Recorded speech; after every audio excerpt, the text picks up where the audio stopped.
I don't know how many times I'm going to do this, but are you aware that as a spouse you have absolutely no protection on the matrimonial home, not even in the Family Law Act in Ontario or anywhere most of Canada? Property theft, mortgage fraud, estate embezzlement, it's all made legal by secret filing. A spouse can lose their home and you'd have to go to court to fight to get it.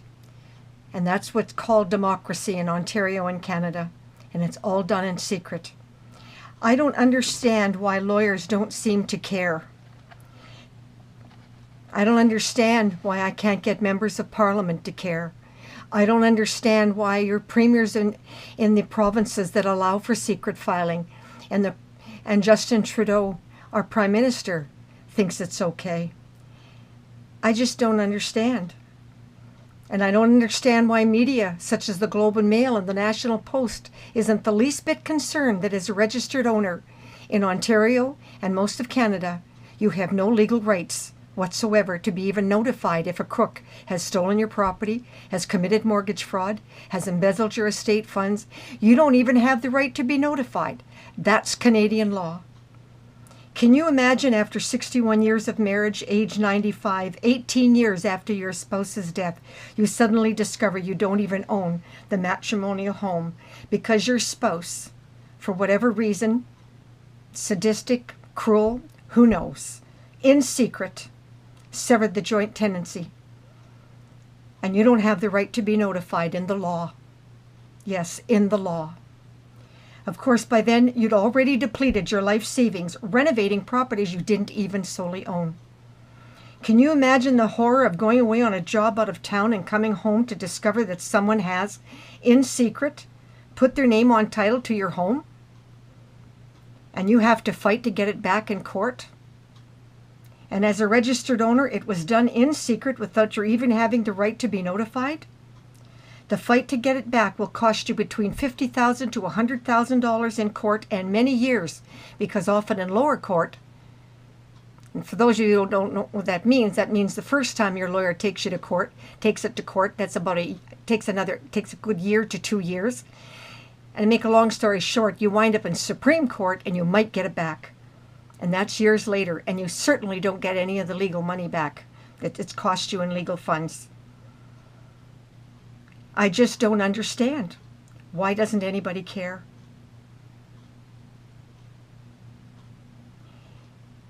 I know because as my mother and I were victims, I researched case histories going back decades, many decades. And I've documented several on my free nonprofit website. And about the 100 people who discovered they didn't own their homes because some crook had put a legal mortgage illegally, but it's legal, in secret, on their homes without their having the right to even be notified. They didn't find out until the mortgages were in arrears and they were under a power of sale by the bank. That's democracy in Ontario. That's democracy in most of Canada. And not one of them had the right to be notified prior to the mortgages being registered. Statistics Canada states that such frauds are common. Well, every one of these crimes were made legal by a law created by a Roman dictator 2,000 years ago to steal your property. And it's still law in Canada. Secret filing is a law that is so criminal, it is banned in every country but Canada. Secret filing is legal in Ontario, Newfoundland, Nova Scotia, New Brunswick, Quebec, Prince Edward Island, British Columbia, and Northwest Territories, and they all continue to have secret filing as legal. That means that no registered owner even has the right to be notified of any changes whatsoever on title to their properties.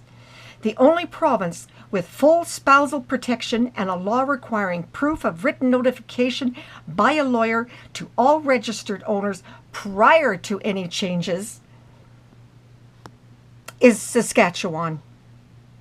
That pretty much stops and makes it impossible for the kind of fraud that is rampant in Ontario and every other province in Canada.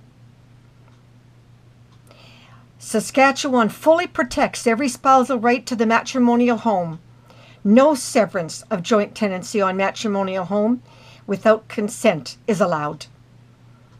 If there's a separation or divorce, you're going to wind up in court anyway. So why should you be allowed to sever in secret while you're still married and still living together? It makes no sense. But that's democracy in Canada and in Ontario. How I wish my mother and I had known that 18 years ago we would have moved to Saskatchewan. I would be wealthy and not homeless today.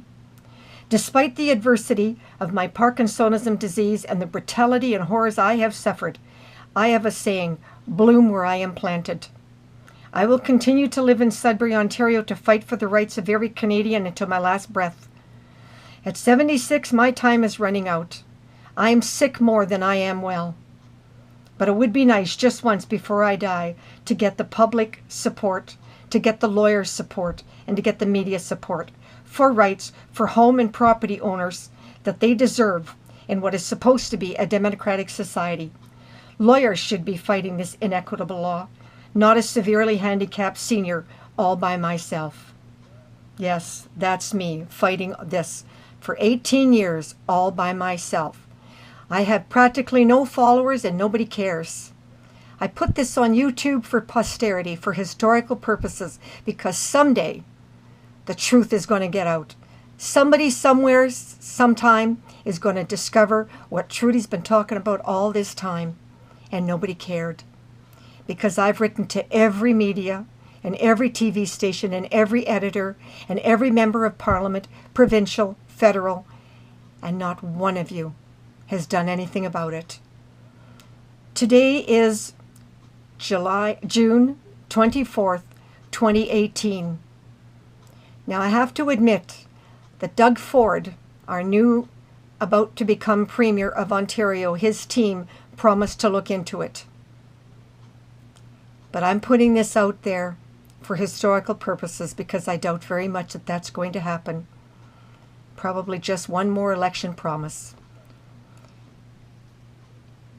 It won't happen without your support. It won't happen without public. And the public can't support me because they don't know about it, because nobody's talking about it but me. Well, I'm pretty much done. I can't keep doing this all by myself. Over and out.